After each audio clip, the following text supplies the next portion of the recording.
Bonjour et bienvenue à cette nouvelle euh, épisode de En conversation. Euh, J'aimerais premièrement en entrée de jeu saluer tous les partenaires des forces policières, les gens avec qui on travaille en collaboration depuis plusieurs années au réseau Enfants Retour qui nous permet de faire notre travail. Et justement, aujourd'hui, nous avons le privilège d'accueillir et d'avoir avec nous lieutenant-détective M. François Petit. M. Petit, qui est superviseur des enquêtes, section des crimes majeurs et dossiers non résolus au service de police de la Ville de Montréal. M. Petit, bonjour et bienvenue. Bonjour, M. Bergeron. Écoutez, j'aimerais premièrement vous remercier d'être avec nous aujourd'hui. Je sais que avec tout ce qui se passe en ce moment, on a tous des horaires assez chargés. Alors, j'apprécie infiniment votre participation. En entrée de jeu, si vous me permettez, François, j'aimerais vous demander, quand il s'agit de dossiers de disparition à votre service au niveau de la police de Montréal, pourriez-vous clarifier ou expliquer un peu le processus? Qu'est-ce qui se passe quand un signalement est fait à votre niveau, au niveau de les fugues, les enlèvements par un parent et ce qu'on appelle les enlèvements non parentaux?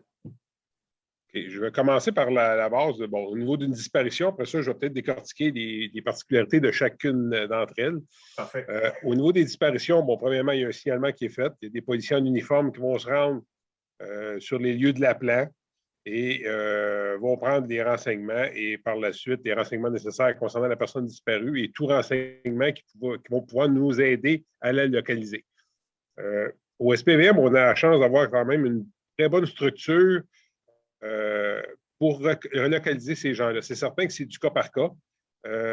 Bon, quand des dossiers de disparition qui impliquent des enfants, des personnes vulnérables, des personnes qui ont des problèmes de santé mentale, c'est certain qu'ils sont traités plus particulièrement. Je ne dis pas qu'ils ne sont pas tous importants, mais il y a des dossiers qui sont peut-être plus prioritaires parce que la vie de la personne est plus précaire et plus en danger. Dans ces cas-là, il y a un déploiement massif, dans le fond, qui se fait de policiers en uniforme sur le terrain. Principalement, ça passe par des groupes d'intervention qui sont habilités et les recherches vont se concentrer dans le secteur où on a où les pistes d'enquête vont nous permettre de localiser cette personne-là. Je pourrais vous dire que majoritairement, là, dans les dossiers de disparition usuelle quotidienne, je peux vous assurer que ça donne de très bons résultats. Les personnes sont souvent localisées dans un court délai.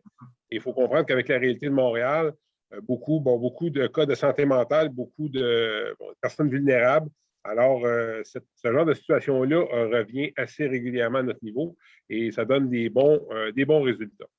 Parallèlement à ça, il y a toujours le volet enquête qui part dès le début de la disparition et toutes les pistes d'enquête vont être explorées. Alors, si nos pistes d'enquête nous emmènent à fouiller plus un autre secteur pour X ou Y raison, bien, les recherches vont se concentrer à cet endroit-là où il va y avoir un autre déploiement policier qui va être fait dans un autre secteur afin d'avoir plus de présence policière et tout le monde met un peu l'épaule à la roue pour retrouver la personne disparue. Ça, c'est dans les cas généraux de disparition. Mais on a quand même un très bon réseau de partenaires, autant en réseau Enfants-Retour que nos partenaires à l'interne et à l'externe qui vont nous permettre souvent de faire des démarches en parallèle, de localiser ces gens-là. Et à ce moment-là, la décision va être prise d'intervenir ou de ne pas intervenir. Des fois, les gens sont dans des refuges, on sait où ils sont. Il y a des intervenants qui assurent le lien avec le service de police. Alors, souvent, des fois, on va laisser le fugueur revenir de lui-même à son centre. Okay. Ça, c'est pour ne pas aussi briser le lien de confiance avec ces centres-là. Absolument. Alors, au niveau des fugues, c'est plus comme ça qu'on va fonctionner. Mais encore là, comme je vous dis, c'est du cas par cas. Okay. Au niveau les enlèvements, il faut comprendre qu'au SPVM, il y a 4 services d'enquête régionaux. Okay. Qui sont sud-est et nord-est. nord-ouest. Et ces services d'enquête régionaux-là qui vont voir à traiter les dossiers d'enlèvement. Quand un enlèvement vise où une vie est en danger, principalement, des enfants, vie en danger et des demandes de rançon, à ce moment-là, l'enquête arrive ici à nos bureaux au niveau des crimes majeurs. Okay. Alors, mais il faut comprendre que même si l'enquête est traitée par un service d'enquête régional, les crimes majeurs vont souvent être mis à contribution pour soutenir les centres d'enquête régionaux dans ce genre d'événements-là qui sont assez particuliers et qui nécessitent peut-être des fois des connaissances ou des connaissances un peu plus approfondies. Alors, c'est plus de notre créneau de travail à nous. C'est pour ça qu'on va soutenir les régions dans ces moments-là. Si vous me permettez, M. Petit, vous dites les centres régionaux. Est-ce que ça, c'est ce que nous, on connaît comme les centres opérationnels? Oui, bien, il y a différentes appellations. Maintenant, c'est des services d'enquête partagés selon les 4 régions. Parfait. C'est l'appellation actuelle qu'on a de ces centres d'enquête-là. Mais effectivement, vous avez raison, c'est les 4 centres opérationnels qu'on connaît depuis plusieurs années. Là. Parfait. La mise en place de la police des quartiers. OK. Au niveau des enlèvements parentaux, enlèvement parental d'une ville comme Montréal, où c'est multiethnique, on va parler de enlèvement parental égal autre pays.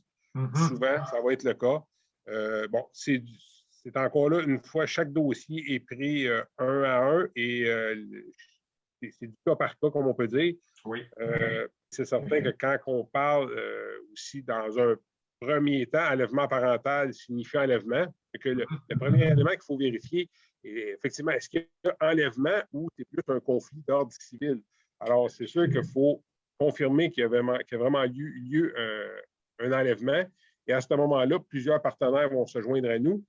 Le premier partenaire est Enfants Retour avec tous vos services de soutien, vos services d'appui pour les parents, vos partenaires au niveau international pour les enfants disparus. Vous êtes un des premiers partenaires qui est mis à contribution dans ce genre de dossier-là. Et tout dépendant de fondement de l'enlèvement, toutes les démarches vont être prises en compte. On peut parler de premièrement, au niveau du bureau des procureurs, il y a des procureurs qui sont dédiés à ce type de dossier-là. Oui. Un point qui devient important pour nous, c'est le pays visé par l'enlèvement où l'enfant est rendu. Est-ce qu'il fait partie du traité de la Haye? Oui. Est-ce qu'on a on a une entente d'extradition avec ce pays-là? C'est des facteurs qui vont nous aider. C'est certain que si on ne l'a pas, c'est pas qu'on ne traite pas le dossier, loin de là. Mais les pays qui font partie du traité de la Haye, on a déjà une bonne collaboration avec ces pays-là pour ces démarches d'enquête-là. Okay. Et c'est certain que si on se rend à un enlèvement fondé, on parle d'accusation, il faut faire autoriser un mandat international et par la suite, il faut faire une notice rouge avec l'immigration pour visant le suspect et une notice jaune qui vise les enfants. Okay. Et c'est sûr que parallèlement à ça, toutes les démarches d'enquête sont faites, mais c'est sûr que c'est des démarches qui sont plus d'envergure, qui ne donnent peut-être pas des résultats aussi rapidement, mais toutes les autres démarches en parallèle sont faites aussi en même temps. Excellent. Je ne sais pas si ça répond à votre question. Oui, absolument, absolument, merci. Et j'apprécie que vous le clarifiez parce que souvent, même nous, à notre niveau, au réseau Enfants Retour, quand on fait face à ces situations-là, il faut aussi clarifier et expliquer, parce que, écoutez, je pense que vous le savez vous aussi, là, il n'y a aucun parent qui s'y connaît. Tout d'un coup, on s'attend à ce que les gens soient des experts judiciaires et que tout le monde doit connaître leurs droits, mais dans une situation d'un enlèvement parental, ce n'est pas évident.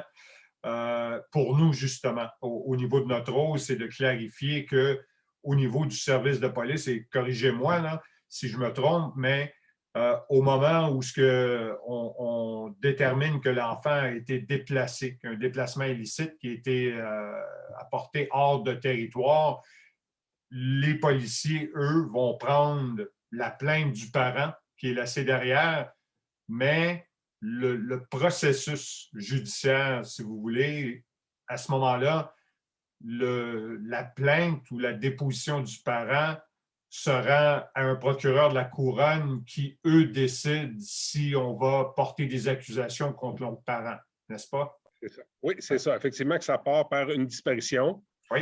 Par la suite, selon ce qui va ressortir des événements, des faits pertinents au dossier, bien, là, on va peut-être se diriger soit vers une disparition. Des fois, on va se diriger vers un conflit civil et là, notre rôle va être plus d'encadrer ou de diriger les gens, peut-être pour résoudre ce conflit-là. Mais il va toujours rester une chose certaine, c'est que les enfants sont rapportés disparus, des fois ainsi que le parent. Parfois, ça va même être cette situation-là. Et si on se retrouve devant une situation d'enlèvement, effectivement, là, les procédures judiciaires sont enclenchées. Excellent. Parfait. Merci. Quand on parle justement d'enlèvement, j'aimerais vous demander, si c'est possible, expliquer qu'est-ce qui fait, parce que souvent, cette question-là nous est posée au réseau Enfants Retour. Quand il y a un enlèvement d'un enfant de bas âge et que là, tout d'un coup, certains cas vont se retrouver sous le système qu'on connaît de l'alerte Amber et certains si vous me permettez l'expression, ne fit pas, ne répond pas parce qu'il y a certains critères qu'on doit respecter.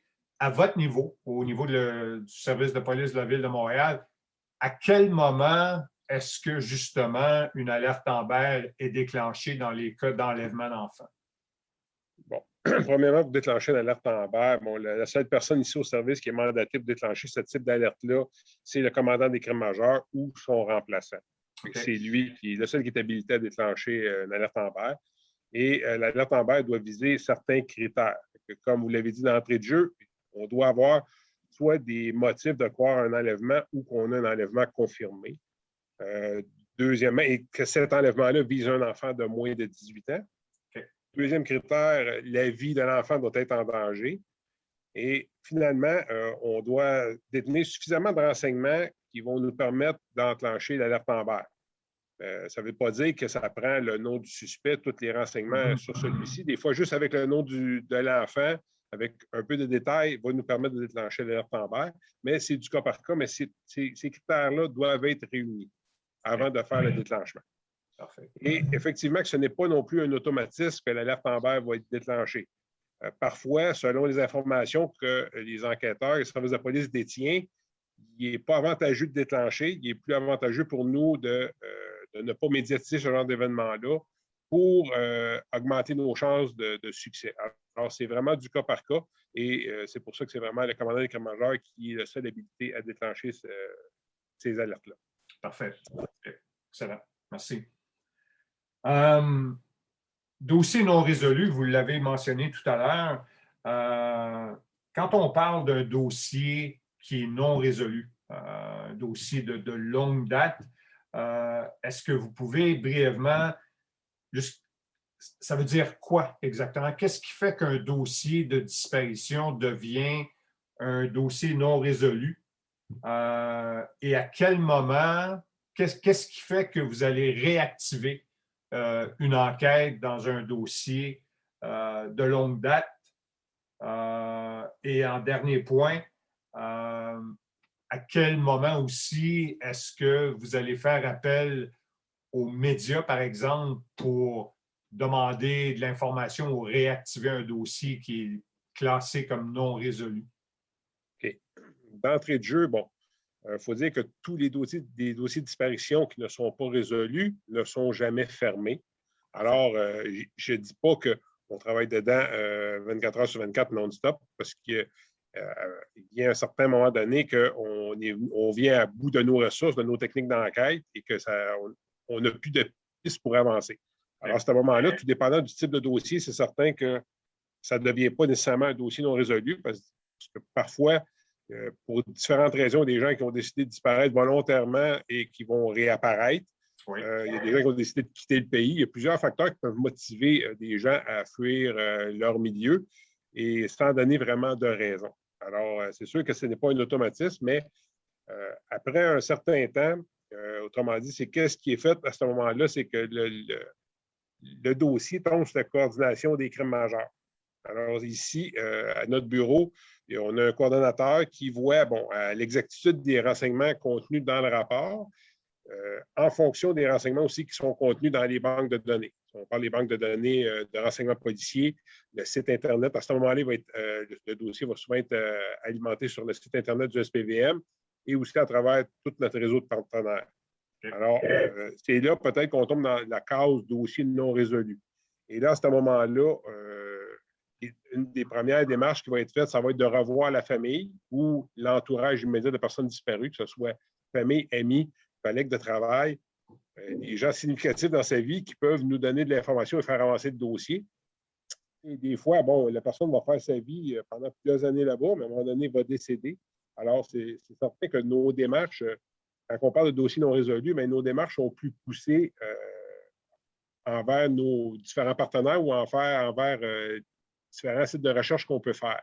Et l'ADN fait partie d'une de ces démarches-là. Parfait. Alors, c'est certain, il n'y a pas de date.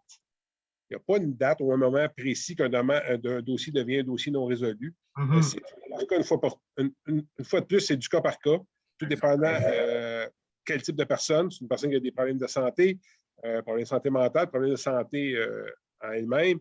C'est une personne qui a déjà fait ça dans le passé. C'est une personne qui a déjà manifesté son désir de quitter le pays, d'aller vivre ailleurs, d'avoir une autre vie. Toutes ces informations-là sont tenues en compte. Et selon les informations que l'on détient, on oriente nos recherches en ce sens-là. Et ça permet de donner des résultats ou des fois, à tout le moins, de retrouver la personne. Et au moins, des fois, si la personne ne veut pas nécessairement que l'on dise à ses proches où elle se trouve, bien, juste de leur dire au moins qu'effectivement, il est retrouvé, en bonne santé.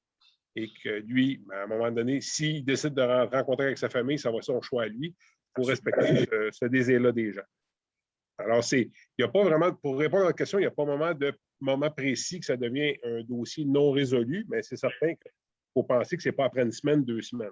On va mettre, il y a une règle un peu non écrite au Québec où on parle des dossiers de plus de 60 jours. Souvent, on va entendre cette expression-là. Okay. C'est peut-être un moment où ce qu'on commence, qu'il n'est pas normal qu'une personne soit disparue et ne donne pas signe de vie. Absolument. Alors, c'est là. Au niveau de relancer dans les médias, tout va dépendre des informations qu'on va obtenir. Okay. Des fois, une information va nous permettre de relancer dans les médias ou des fois même de relancer dans les médias, mais dans une province bien précise pour retrouver la personne. Alors, ça va être fait en fonction de ça. Et il ne faut pas oublier qu'aujourd'hui, étant donné que nos disparus sont tous sur le site du SPVM, il est facile à consulter et c'est quand même une présence pour tout le monde qui a un système informatique de pouvoir consulter cette liste-là. Okay. Alors, c'est pas mal comme ça qu'on fonctionne d'ordre général. Et il ne faut pas oublier aussi que chaque nouvelle information est traitée à la pièce. Ouais. C'est pour ça que je dis que jamais un dossier est fermé. Des fois, un dossier, on ne peut plus avancer dans ce dossier-là, mais quand il arrive une nouvelle information, elle nous permet de faire un autre bout de chemin. Et des fois, sans dire nous permettre de le résoudre, mais va nous permettre au moins d'avancer et de se rendre plus loin dans l'enquête. Excellent. Merci. Je pense aussi, si on revient à ce que vous disiez tout à l'heure, l'importance de reconnaître que chaque dossier est un dossier d'espèce. Chaque dossier a sa propre façon d'intervenir dépendamment justement de qu'est-ce qui fait que cette personne-là est portée disparue et elle est traitée en fonction, bien sûr, de ce que vous avez comme information et comme élément aussi là, qui vous permet d'intervenir dans ces dossiers-là. C'est ça, oui, c'est vraiment du cas par cas. Il n'y a pas une formule générale qui s'applique, même si à la base, oui, une technique d'enquête, on suit des pistes qu'on peut explorer jusqu'à temps qu'on n'en ait plus, mais ces pistes-là sont toujours orientées en fonction des informations qu'on détient et en fonction des particularités de chaque dossier. Excellent. Écoutez, on a presque terminé. Je voulais vous demander si, par exemple, comme policier au service de police de la Ville de Montréal, est-ce que pour vous, est-ce qu'il y a eu un dossier auquel vous êtes intervenu qui vous a marqué dans votre carrière comme policier à date? Et est-ce qu'il y a quelque chose de ce dossier-là en particulier que vous pourriez partager? Ben, c'est sûr que, bon, moi, ça fait plus de 20 ans que je suis dans le domaine des enquêtes et plus particulièrement 11 ans au crime majeur. Bon, on va parler d'un dossier que tout le monde connaît, le dossier du petit Ariel Oui, Kouakou, qui est disparu au mois de mars 2018. C'est un événement qui est marquant par le déploiement, premièrement, le déploiement, autant le déploiement policier, déploiement de ressources et tout ce qui a été utilisé comme technique d'enquête pour tenter de le retrouver. OK. Si on fait juste un résumé, bon, le petit Ariel est disparu le lundi 12 mars 2018. Journée pédagogique non prévue parce qu'il y avait un déménagement à son école. Et il va décider de se rendre chez un ami. Son ami n'est pas là. C'est confirmé qu'il va se rendre chez son ami et qu'effectivement, il n'y aura pas aucune réponse à cet endroit-là. Va être confirmé que par la suite, il va se rendre dans le parc des Bateliers, qui est non loin de sa résidence. Oui. Ça, c'est confirmé par un témoin qui lui a parlé et par des caméras de surveillance qui vont nous permettre de l'emmener dans ce parc-là.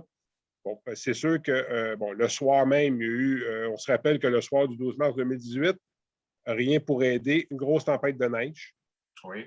qui va compliquer le travail des policiers sur le terrain, que, bon, visibilité va être beaucoup réduite. L'accumulation de neige va faire en sorte de faire disparaître des traces de pas qui auraient peut-être pu être très pertinentes pour la suite de l'enquête. Ça va effacer toutes ces traces-là. Dans les heures qui vont suivre, on va se rappeler qu'il va y avoir beaucoup de déploiements majeurs d'effectifs policiers en uniforme, autant en uniforme qu'en enquête. Oui. Les chevaux vont être déployés sur le terrain, les VTT. Ça ne donnera pas les résultats escomptés. Par la suite, dans les jours suivants, bon, il va y avoir un brise-glace qui va être mis à contribution, l'hélicoptère de la Sûreté du Québec, un brise-glace. Il va y avoir des plongées ciblées qui vont être faites. Il faut comprendre que la rivière des Prairies est un cours d'eau qui a des courants qui sont assez forts et des courants qui c'est pas partout que les plongeurs peuvent aller dans la rivière. Alors, il y a des endroits qui ont été ciblés, qui ont été fouillés, beaucoup d'endroits qui ont été ciblés et fouillés qui n'ont pas donné, qui n'ont pas permis de le retrouver. Euh, c'est certain que aussi, parallèlement à ça, ben, il y a eu une enquête pendant, je pense que vous l'avez constaté, même les médias étaient là pendant plusieurs semaines. Il y a eu un poste de commandant mobile qui était en permanence non loin des lieux où les démarches d'enquête se poursuivaient, autant les démarches d'enquête que les démarches de recherche pour le localiser. Je peux vous dire que jusqu'à ce jour, il y a eu 510 informations qui ont été traitées, qui est quand même un bon nombre. Ça va aller de gens qui l'auraient vu à Montréal, extérieur de Montréal. On parle de d'autres provinces, d'autres pays. Chaque information a été traitée. Aussi, parallèlement à ça, des objets qui ont été trouvés principalement en bordure de la rivière. Alors, beaucoup d'informations ont été traitées. Parallèlement à ça, quand on parle de démarche d'enquête, il y a 40 sujets qui ont été recensés avec la collaboration de la Sûreté du Québec, qui ont été visités, rencontrés et que leur logement a été fouillé. On parle de gens qui ont des profils peut-être, des gens criminalisés qui ont des profils avec des jeunes enfants. Alors, c'est tous ces gens-là qui avaient été ciblés. Et là, on parle autant de Montréal, Laval, les environs, ou des fois une personne qui est de l'extérieur de Montréal, mais qu'on avait l'information qui fréquentait ce secteur-là. Alors, toutes ces informations-là ont été traitées. Et encore aujourd'hui, le dossier, bien, chaque information qui nous parvient est encore traitée ponctuellement. Parfait. Et Écoutez, malheureusement, merci. malheureusement, le Ariel n'a jamais été retrouvé. Oui, même Ça fait pour plus de nous, 3 ans écoutez, présentement. au réseau en faire le tour, le contact continue bien sûr de se faire avec la famille et je pense que, comme vous disiez tout à l'heure, c'est un dossier, comme malheureusement plusieurs à Montréal qui ont eu ce déroulement-là, ou dénouement-là de plusieurs années qui sont passées et qu'on est toujours sans trace et sans piste, mais ce qui est rassurant, autant pour nous que pour la famille, c'est de savoir que du côté des enquêtes, ça n'a jamais arrêté, ça continue toujours et c'est ce qu'on fait. Hein? Je pense que c'est un message qu'on lance souvent ensemble, de rappeler aux gens que c'est pas parce que, dans le cas d'Ariel aussi, par exemple, on ne le voit plus dans les nouvelles autant qu'au début. Ça ne veut pas dire qu'il n'y a rien qui se passe en arrière-scène et qu'on encourage toujours les gens de signaler quoi que ce soit parce qu'on ne sait jamais. On ne sait jamais s'il y a une petite information qui pourrait changer le déroulement d'une enquête. Et c'est justement grâce à la participation, la collaboration, le partenariat qu'on a ensemble qui fait qu'on réussit à faire avancer les choses des fois. Oui, effectivement. Il y a beaucoup de partenaires. Je pense qu'il y a une grosse évolution qui a été faite au fil des années. Beaucoup de partenaires qui se sont joints, qui, chacun de leur côté, avec leur champ de compétences, nous aident à progresser dans ce genre de dossier-là. Et c'est sûr que, peut-être pour terminer, les dossiers de disparition, il faut comprendre qu'ils ne sont jamais fermés. C'est des dossiers qui vont rester ouverts. Ça serait de vous mentir de vous dire qu'il y a un enquêteur qui travaille dessus à temps plein, mais ces dossiers-là demeurent ouverts et toute nouvelle information est analysée, est traitée, est validée, vérifiée. Et tout dépendant, des fois, elle va être pertinente, des fois, non, mais c'est quand même compilé au dossier. Et des fois, c'est pas une information, à un moment donné, va nous parvenir, mais c'est peut-être une autre information plus tard qui va nous permettre de faire un lien entre deux informations et peut-être des fois faire progresser le dossier. Alors, c'est pour ça que toutes les informations sont comptabilisées dans des tableaux chez nous et comme ça, on peut en prendre connaissance à n'importe quel temps. Absolument. M. Petit, c'est tout le temps qu'on a écouté. Merci infiniment. J'apprécie votre participation et surtout d'avoir clarifié et d'avoir abordé certains sujets qu'on n'a pas toujours la chance de discuter ouvertement. Et je pense que c'est important pour les gens, justement, qui suivent soit les dossiers de disparition ou veulent avoir plus d'informations sur c'est quoi qui se passe au réseau Enfants Retour et comment on travaille ensemble. Alors, j'apprécie infiniment et merci. À la prochaine et bonne continuité. Merci à vous aussi. Merci bien. Bonjour. Au revoir.